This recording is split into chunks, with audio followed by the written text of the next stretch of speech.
My parents forgot me my whole life and abandoned me in a foreign country. So, I made them taste their own medicine.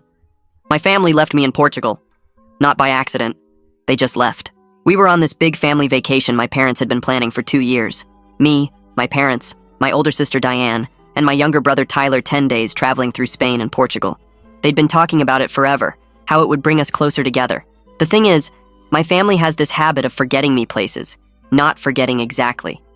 They just leave. When I was 8, they left me at a mall, drove all the way home before realizing I wasn't in the car.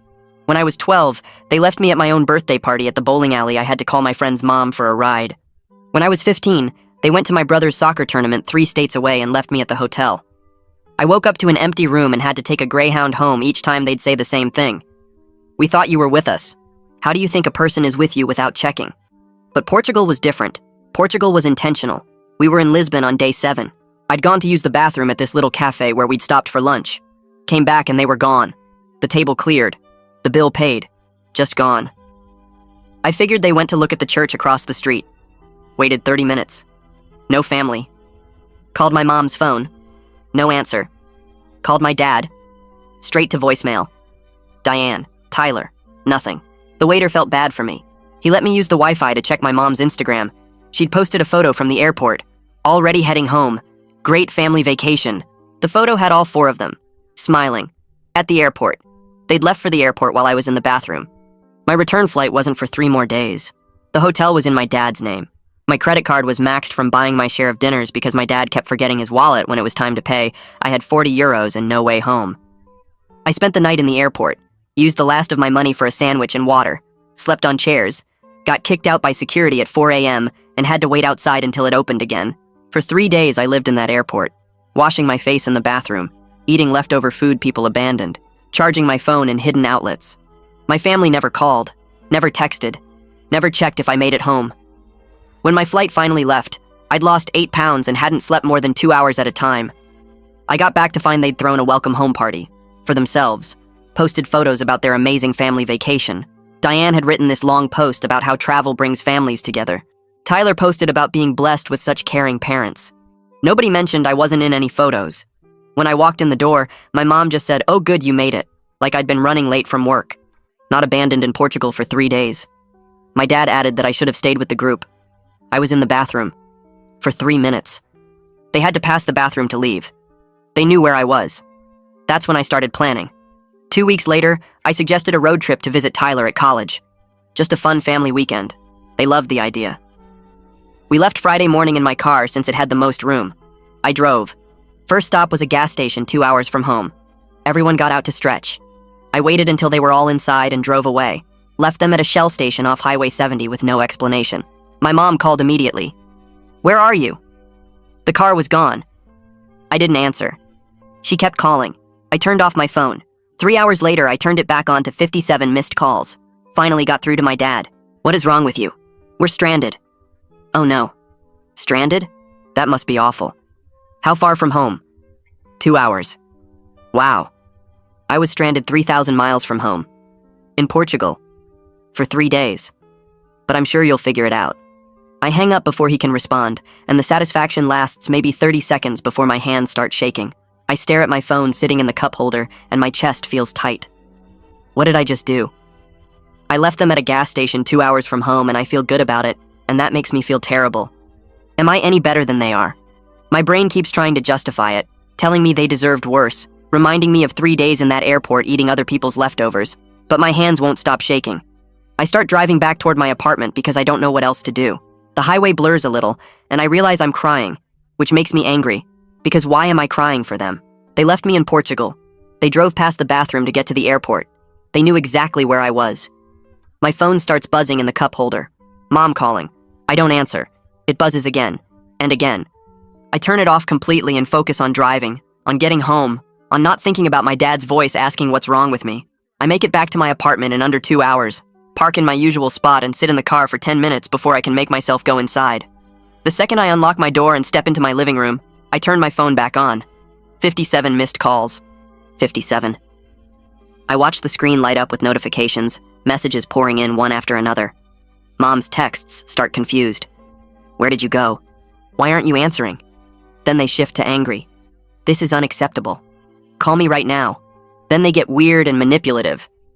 We raised you better than this. Family doesn't abandon family. You're breaking your father's heart. I read that last one 3 times.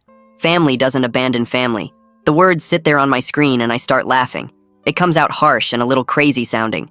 Family doesn't abandon family. I'm still laughing when tears start running down my face again.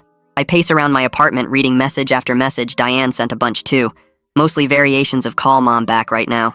Tyler hasn't texted at all, which somehow feels worse than the flood from everyone else. I open a new message and start typing. Mall, age 8.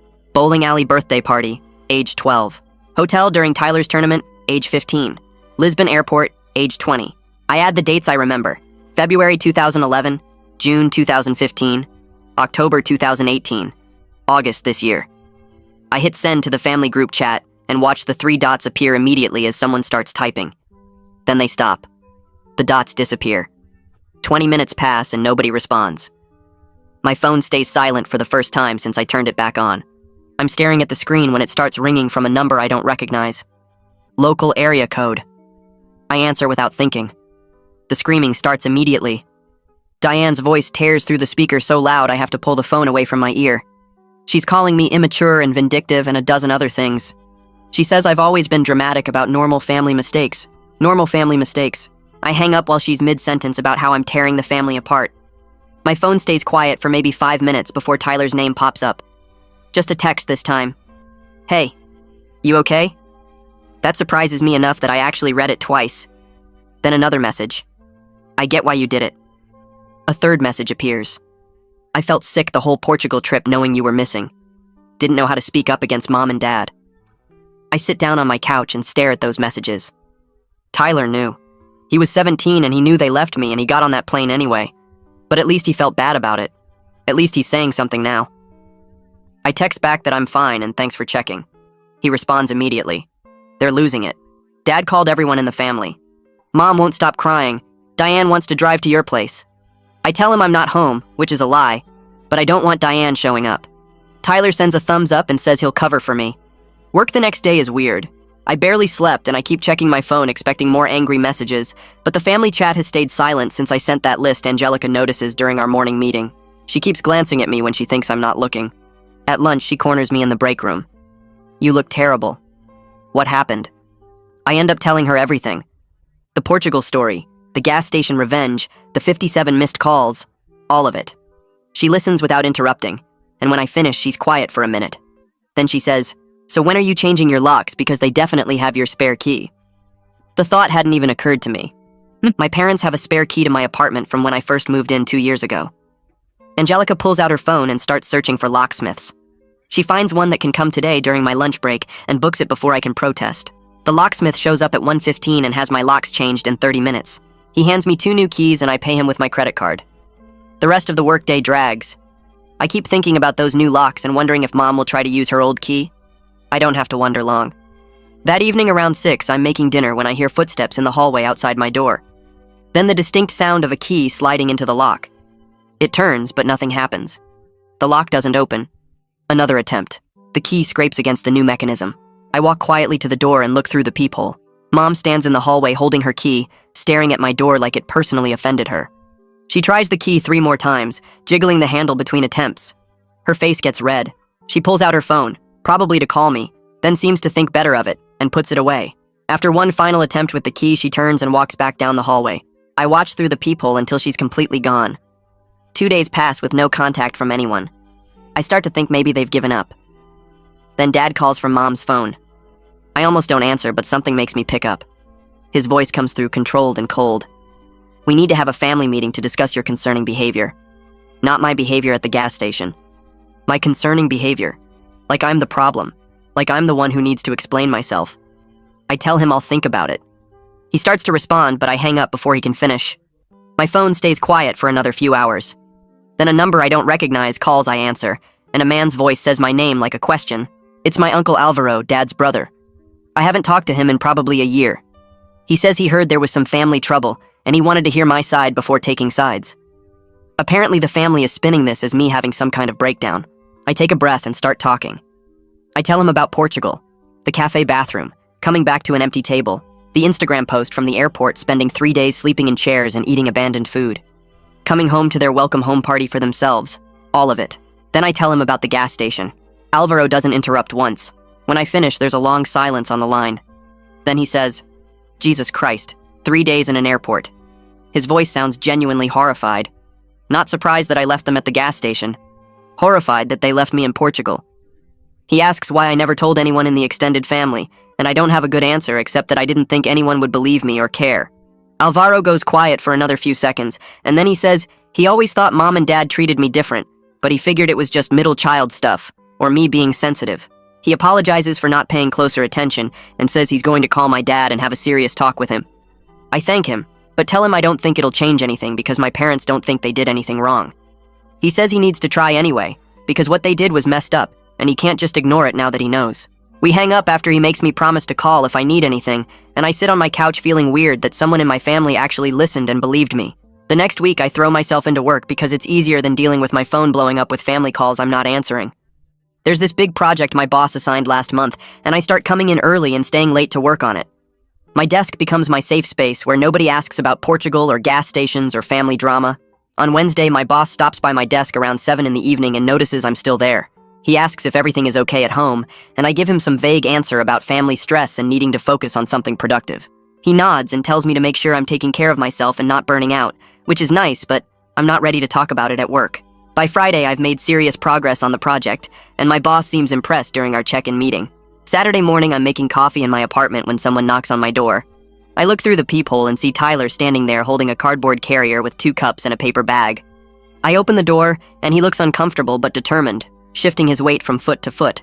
He hands me one of the coffees and says he brought bagels and wants to talk if I'll let him. I let him in because he's never shown up unannounced before, and he clearly drove 2 hours to get here. We sit at my small kitchen table and he pulls out the bagels, still warm, and for a minute we just eat without talking. Then he takes a breath and says he wants to explain what happened in Portugal from his side because he's been carrying it around and it's eating at him. I put down my bagel and wait. Tyler tells me that mom and dad made the decision to leave me while I was in the bathroom at that cafe. He says they told him and Diane that I was being difficult about the trip and needed to learn responsibility.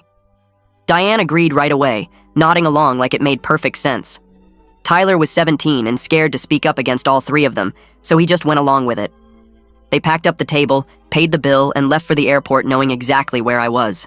My stomach turns and I feel sick hearing him say it out loud. This wasn't them forgetting or losing track of me in a crowd. They actively chose to abandon me in a foreign country as some kind of twisted lesson and then came home and pretended it never happened. Tyler keeps talking, saying he felt terrible the whole flight home, but didn't know what to do. When they got back and threw that welcome home party, he almost said something, but mom gave him this look that made him keep quiet. I ask him why he's telling me this now, and he says he's been in therapy at college dealing with family stuff. His therapist helped him see how messed up our family dynamics are and how what they did to me in Portugal wasn't normal or okay. He wants to maintain a relationship with me, separate from our parents, if I'm willing to try. I look at my little brother sitting across from me, looking genuinely sorry, and I tell him I appreciate him coming clean, but I'm not ready for any big family reconciliation. He nods and says he understands and isn't asking me to forgive mom and dad. He just wants us to be brothers outside of all their dysfunction. I agree to stay in touch with him directly, and he seems relieved.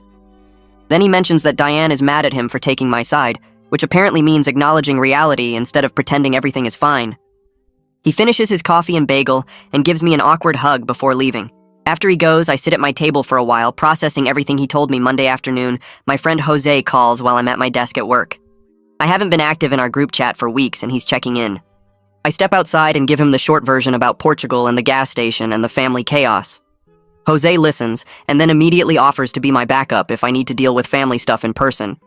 He says he'll take time off work and drive wherever I need him, and I'm grateful even though I don't plan to see my parents anytime soon. That week, Mom starts leaving voicemails on my phone. I don't answer, but I listen to them later and they're all over the place. One message, she's crying about having such a terrible son who abandons his family. The next message, she's talking about making my favorite meals from childhood and how much she misses me. Then another one where she's angry and saying I'm tearing the family apart. The messages make my head hurt, so I stop listening to them. Thursday at work, Angelica pulls me aside during lunch and suggests I might want to talk to someone professional about everything going on. I tell her I don't need therapy and I'm handling it fine. She gives me this look and asks when I last slept through the night. I can't remember. She points out that the bags under my eyes are getting worse and I've been jumpy and distracted. I want to argue, but she's right. The anxiety has been keeping me up most nights, my brain running through everything on repeat.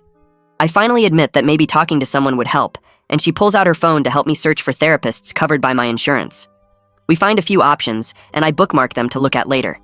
That night, I actually open the links and start reading through therapist profiles, feeling like I'm admitting defeat, but also knowing I can't keep going like this.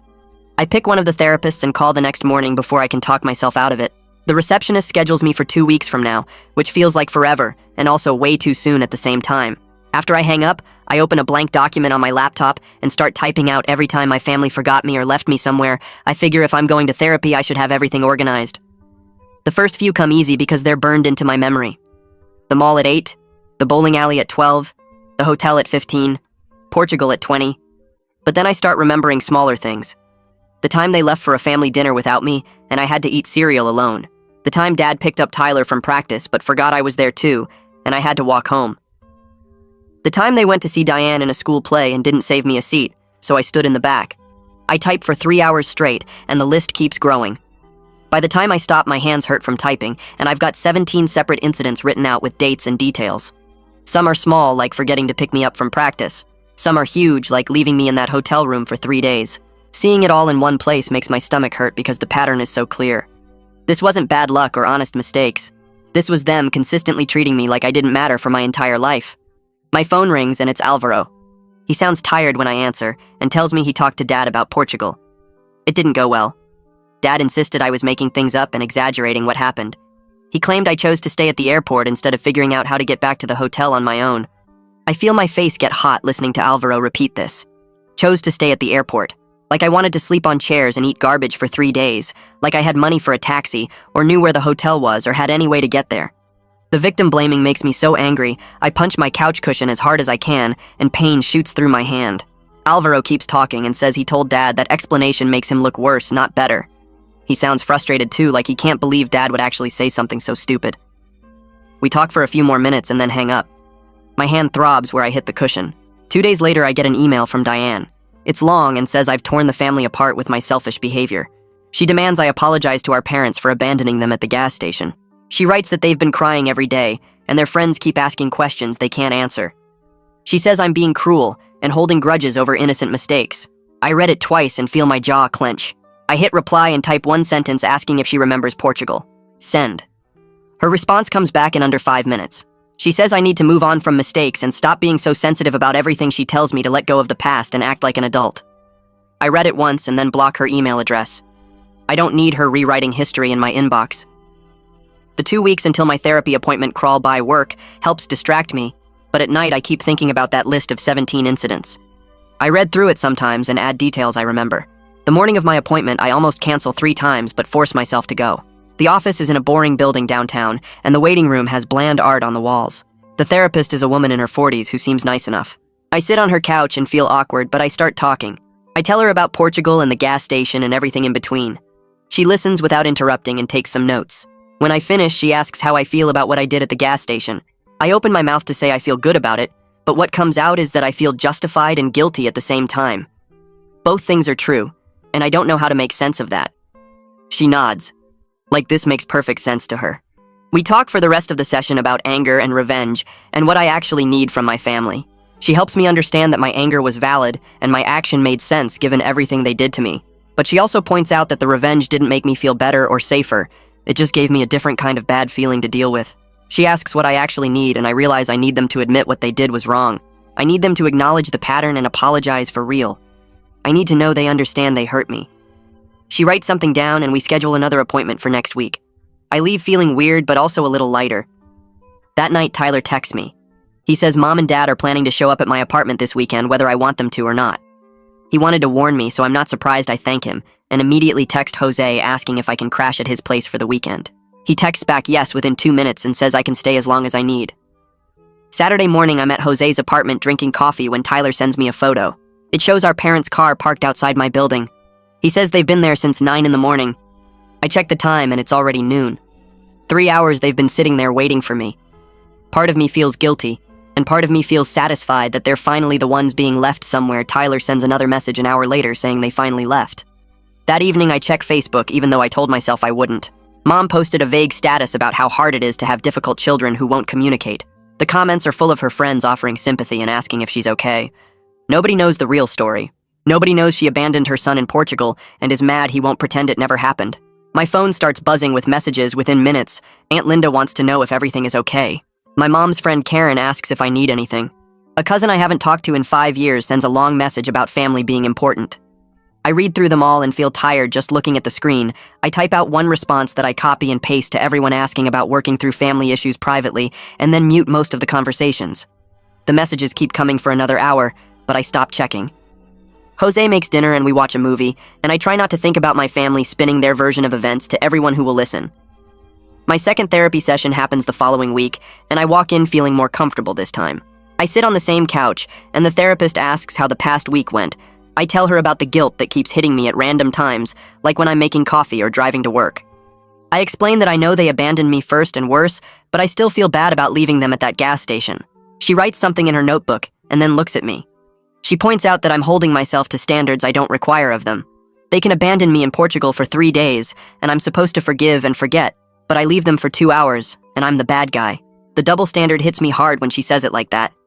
We spend the rest of the session talking about why I think I deserve less consideration than they do, and I don't have good answers. Work becomes easier to focus on when my boss calls me into his office Monday morning. He tells me about a new client project and asks if I want to lead it. I say yes immediately because I need something to throw myself into. He assigns me a team, and Angelica is on it, which makes me feel better about the whole thing. She stops by my desk later that afternoon to talk about the project timeline, and then asks how I'm doing with everything. I give her a brief update, and she nods without pushing for more details. She mentions she's around if I need to talk, and then gets back to discussing the project deliverables. Over the next few days, she checks in regularly, but never makes it weird or pushy about the family stuff. Just asks how I'm doing and listens if I want to share and moves on if I don't. It helps more than I expected to have someone at work who knows what's going on, but doesn't treat me differently because of it. Alvaro calls me Thursday evening and asks if I want to come to dinner this weekend. He specifically says my parents won't be there, and it will just be him and his wife. I hesitate because family dinners feel complicated right now, but he sounds genuine, so I agree. Saturday night, I drive to their house, and Alvaro opens the door with a big smile. His wife hugs me and ushers me inside where dinner is already on the table. We sit down and eat and talk about normal things like work and sports and the weather. It feels good to have family interaction that doesn't involve drama or tension or people taking sides. After dinner, we move to the living room, and Alvaro's wife brings out coffee. She sits down and looks at me for a moment before speaking. She says she always noticed my parents treated me differently than they treated Diane and Tyler, but thought it wasn't her place to say anything. She apologizes for not speaking up sooner, and I can see she means it. I tell her I appreciate the acknowledgement, even though it doesn't change what happened. She nods and says she wishes she'd been braver about calling it out. We talk for another hour about family dynamics and how hard it is to speak up when you're not the parent I leave feeling lighter than I have in weeks. A few days later, my phone rings with a number I don't recognize. I answer, and it's Mateo, who I haven't talked to much since we were kids. He says Alvaro mentioned what's been going on, and he wanted to reach out. He tells me he experienced similar stuff from his mom's side of the family, where they would forget about him or leave him out of plans. He describes feeling invisible at family gatherings and always being the afterthought. I listen and realize someone else actually gets what this feels like. He offers to meet up for coffee sometime, and I agree immediately. We talk for almost an hour about our experiences, and it helps more than I expected to hear someone else describe the same feelings I've had my whole life. Tyler calls me the next evening, and I can hear something in his voice before he even says anything.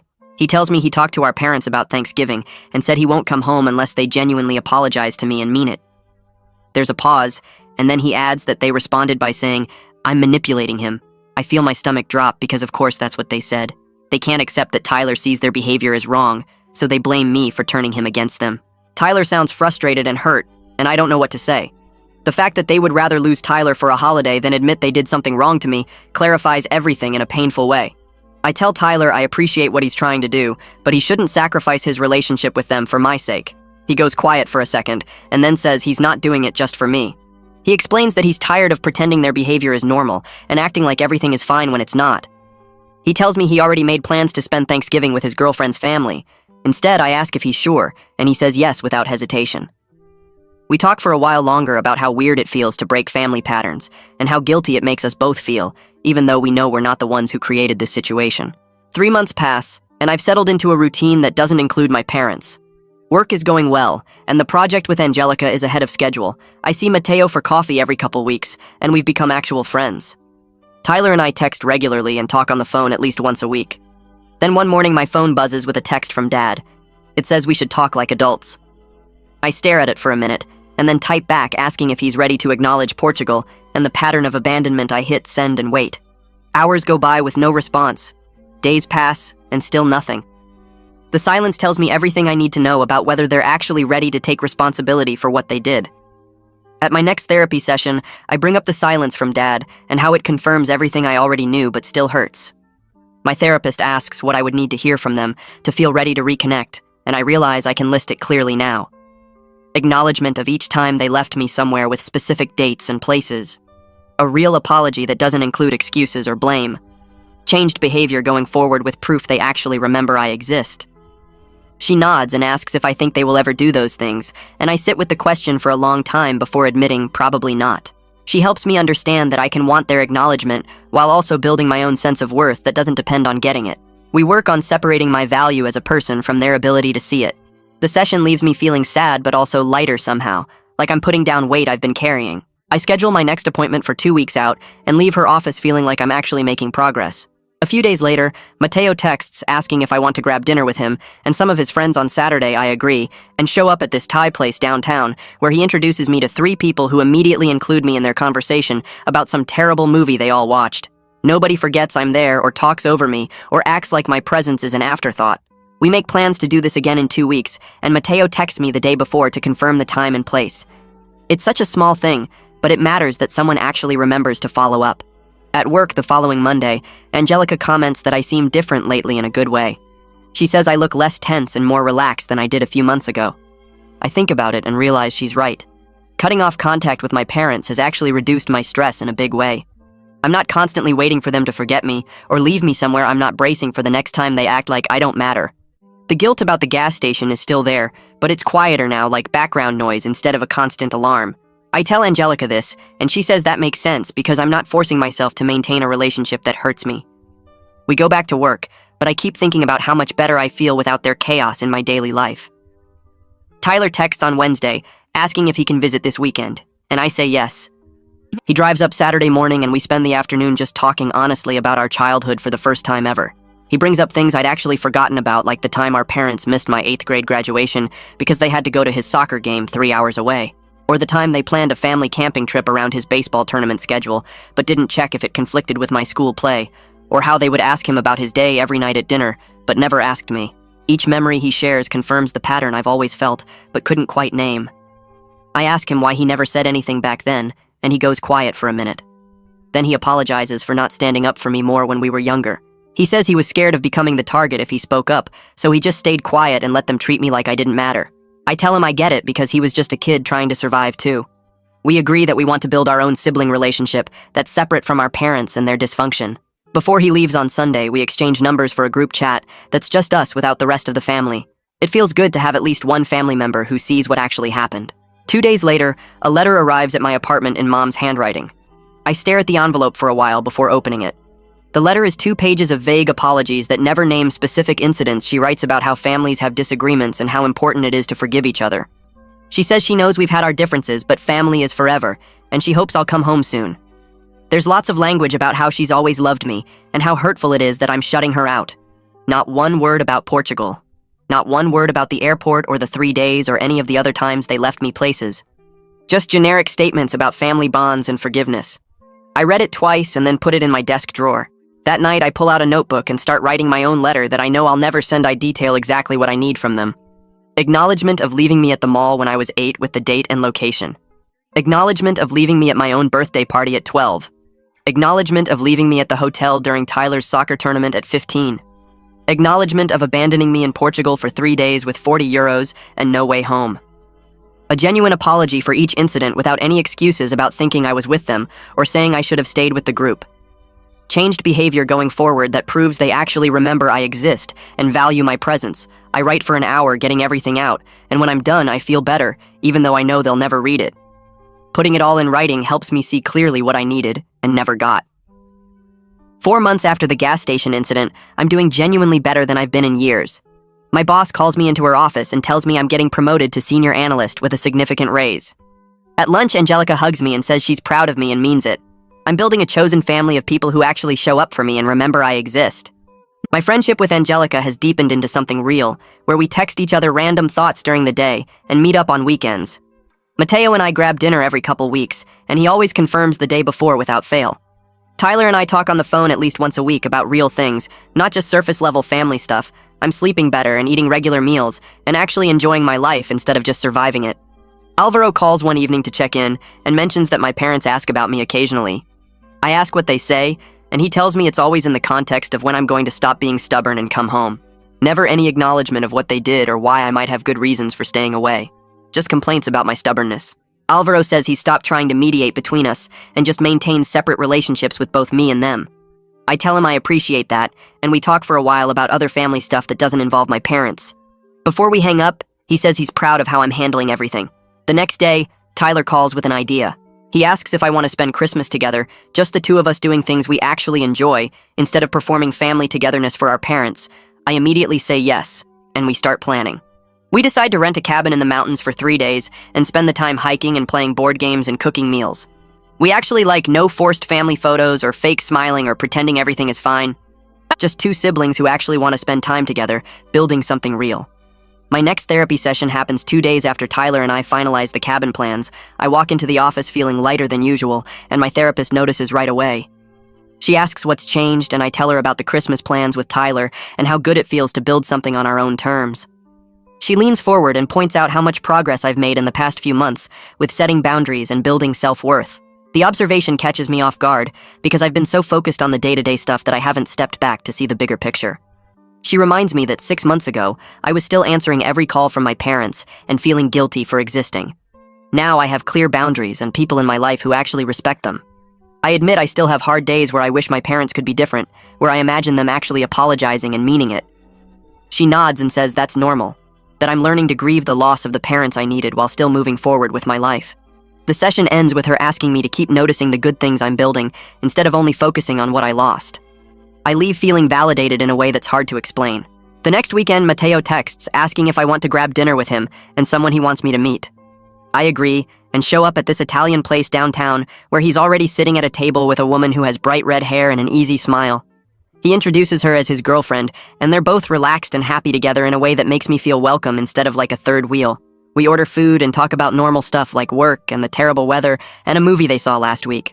Halfway through dinner, Mateo mentions casually that I'm the family member he's closest to now, and his girlfriend says she's heard so much about me. The comment hits me harder than it should. Being chosen by someone who actually values my presence feels completely different from being tolerated or forgotten. His girlfriend asks about my job and actually listens to my answer, asking follow-up questions that show she's genuinely interested. We end up staying at the restaurant for 3 hours just talking and laughing, and when we finally leave, Mateo hugs me and says, "We should do this more often." I drive home feeling like I'm building something real with people who actually want me around. 2 weeks later, Jose texts the group chat about throwing a Friendsgiving at his place. He says to bring whatever food we want and just plan to hang out and eat too much. I show up with a store-bought pie because I can't cook to save my life, and the apartment is already full of people I've gotten to know over the past few months. Angelica is there with her boyfriend, and Mateo brought his girlfriend, and there are a few other people from Jose's work that I've met before. Someone makes a joke about everyone showing up on time, and immediately everyone checks their watches and confirms they're all early. It becomes this running gag throughout the night where people keep announcing the time and saying they're still here. The joke makes me laugh instead of hurt, because these people get it without me having to explain. We eat way too much food and play card games, and someone puts on terrible music from high school that we all pretend to hate but actually know all the words to. Nobody asks about my family, or why I'm spending Thanksgiving with friends instead of relatives. Nobody makes me feel weird or broken for having boundaries. I'm just there, wanted and included, and it feels so normal that I almost can't believe this is my life now. When I leave that night, Jose hugs me and says he's glad I came, and I realize I haven't felt this genuinely happy in years. The next morning, I'm scrolling through my phone over coffee and realize I haven't checked my parents' social media in over a month. The thought just appears in my head, and I actually have to think about when I last looked. It used to be this compulsive thing I did multiple times a day, checking to see if they posted about me or if they were pretending I didn't exist. Now I don't even feel the urge to look. Their public image of the perfect family doesn't affect me anymore because I'm not trying to fit into their story. I'm writing my own story with people who actually see me. The realization feels huge but also quiet, like something that shifted without me noticing until now. I finish my coffee and get ready for the day, without once thinking about what they might be posting or saying about me. A few weeks later, Angelica invites me to dinner at her parents' house. She's been talking about her family for months and finally asks if I want to meet them. I'm nervous driving over because family stuff still makes me tense, but her mom opens the door and immediately pulls me into a hug like she's known me forever. The house smells like garlic and bread, and her dad is in the kitchen cooking enough food for twice as many people. We sit down to eat, and her mom asks what I like and don't like, actually writing down my answers when I mention I'm not a fan of mushrooms. She brings out the salad and points out she made a separate bowl without mushrooms just for me. The attention to detail makes my eyes water a little, and I have to pretend I'm just tired. This is what normal family care looks like. People actually remembering what you said and caring enough to act on it. Her parents ask about my job and my hobbies and actually listen to the answers. They tell embarrassing stories about Angelica as a kid, and she groans, but she's smiling. Nobody forgets I'm there or talks over me or acts like my presence is an inconvenience. When I leave that night, her mom hugs me again and says, I'm welcome anytime, and I can tell she actually means it. I drive home feeling like I just saw what I missed out on my whole childhood, but instead of making me sad, it makes me grateful that I found people who can show me what I deserved all along. Tyler calls a few days later and his voice sounds weird. He tells me Diane reached out to him asking about me and how I'm doing. I ask what he said, and he tells me he said she'd have to apologize directly to me if she wants contact, that he's not playing messenger. There's a pause, and then he adds that she got angry and hung up on him. The news doesn't surprise either of us. Diane has always been the most like our parents, always protecting their image and never questioning their behavior. Tyler says he's done trying to bridge the gap between me and them. He's realized he was always making himself smaller to keep the peace, and he's tired of it. We talk for a while about how weird it is to set boundaries with family and how guilty it makes you feel even when you know you're right. Before we hang up, he reminds me about our Christmas cabin trip and says he's really looking forward to it. Me too, I tell him, and I mean it. My 6-month therapy check-in happens on a cold morning in early December. Now, my therapist pulls out her notes from our first session, and we compare where I was then to where I am now. The difference is significant enough that even I can see it. My anxiety symptoms have decreased noticeably. I'm sleeping through the night most nights instead of waking up at 3 in the morning replaying every time my family forgot me. I'm eating regular meals instead of forgetting to eat because I'm too stressed. Most importantly, I'm actually enjoying my life instead of just surviving it. She asks what I think made the biggest difference, and I tell her it was probably the combination of setting boundaries and finding people who actually show up for me. Having proof that I'm not the problem, that I can have healthy relationships with people who value me, changed something fundamental. We talk about my goals for the next 6 months, and I realize most of them are about building on what I have rather than fixing what's broken. I want to deepen my friendships, maybe try dating again, focus on my career. None of my goals involve my parents anymore, and that feels like progress. The work email comes 2 days later. My boss forwards me an invitation to a conference in Lisbon happening in 3 months. The company will pay for everything, and it's a good opportunity for networking and professional development. I stare at the word Lisbon on my screen and feel my chest get tight. My first instinct is to panic, to say no immediately, to avoid Portugal forever. But then I sit with the feeling for a minute and something shifts. I think about how much I've changed in the past 6 months. I think about how I've built a life I'm proud of, and how I'm not the same person who got abandoned in that airport. I reply to my boss saying I'm interested, and then I book the trip before I can change my mind. I'm going to reclaim that country for myself. This time I'll have a proper hotel room with my name on the reservation. I'll have plenty of money in my account. I'll have people back home who know exactly where I am and will check in on me. I'll have Tyler's number saved in my phone and Angelica on speed dial. I'm going back to Portugal, but this time I'm going as someone who knows their worth. The 3 months pass faster than I expect. Work stays busy and I spend time with my chosen family, and the Portugal trip starts to feel less scary and more like something I need to do. When I finally board the plane, I'm nervous but not terrified. I land in Lisbon and take a cab to my hotel, a nice place in a safe neighborhood with a comfortable bed and a view of the city. The first day I just walk around getting used to being back. The city looks different now, or maybe I'm different. I eat at cafes and visit shops and nobody abandons me. On the second day, I make myself go to the airport. I take the metro there and walk through the terminals until I find the section where I spent those 3 days. The chairs look the same. The bathroom where I washed my face every morning is still there. I stand in the spot where I slept that first night and feel angry, but also proud of myself for surviving. I was 20 years old and completely alone, and I figured it out. I didn't fall apart even though I could have. I sit down in one of those same chairs and pull out my phone and text Tyler and Angelica and Jose, letting them know where I am and that I'm okay. They all text back immediately with supportive messages. After an hour, I leave the airport and go enjoy the parts of Lisbon I never got to see. I visit the church my family was supposed to go to that day. I eat at restaurants and try local food. I go to museums and take photos and actually enjoy being in Portugal. By the time I fly home, I feel like I took something back that was stolen from me. When I get back to my apartment and unpack my suitcase, I sit on my couch and realize something important. I've built a full life that has nothing to do with my parents' approval. I have meaningful work that challenges me and pays well. I have genuine friendships with people like Angelica and Jose and Mateo who show up consistently. I have a relationship with Tyler that's honest and supportive, built on actual care instead of obligation. I have extended family like Alvaro who actually care about me as a person. I have a therapist who helps me process trauma and build healthier patterns. I have hobbies and interests and plans for the future. None of it requires my parents to change or apologize or even acknowledge what they did. I built this life myself with people who chose to be in it, and it's better than anything I had before. The hurt from what my parents did is still there and probably always will be, but it doesn't define me anymore. I'm not the kid they left behind. I'm the person who survived and built something better. 2 weeks after I get back from Portugal, Alvaro texts asking if I want to come over for dinner on my birthday. He says it'll just be him, his wife, Mateo, and Tyler if he can make it down from the school. I say yes, and the night arrives faster than I expect. I show up at 7 and everyone's already there waiting, which hits me harder than it should. Tyler drove 3 hours just to be there. They have gifts wrapped and sitting on the table. Alvaro's wife made my favorite pasta dish after asking Tyler what I like. We sit around their dining room eating and talking about normal stuff like work and school and this new restaurant Mateo found downtown. Nobody performs or tries to prove anything. Nobody checks their phone to post about what a great family moment we're having. It's just 5 people eating dinner and actually listening when someone talks. Mateo gives me a nice jacket he saw and thought I'd like. Tyler got me a book I mentioned wanting months ago, which means he actually remembered.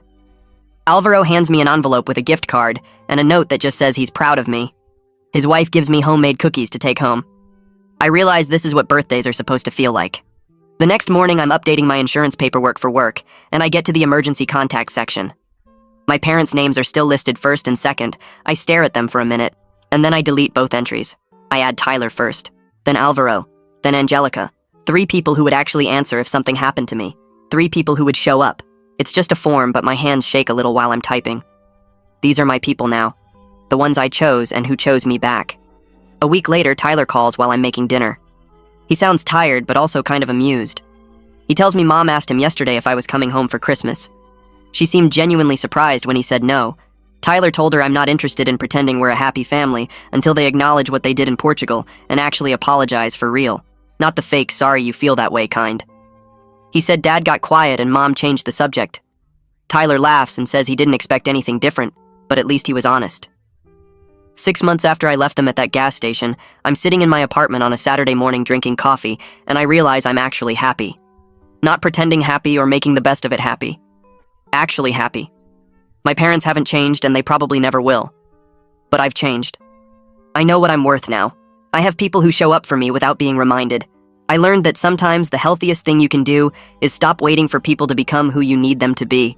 Tyler and I are planning a road trip for next summer. We're both driving our own cars just in case, which makes us laugh but also feels right. I still carry hurt from everything they did. Some mornings I wake up angry about Portugal or the mall or the bowling alley or the hotel, but it doesn't define me anymore. I'm not the kid they kept leaving behind. I'm building something better with the people who actually choose to remember I exist.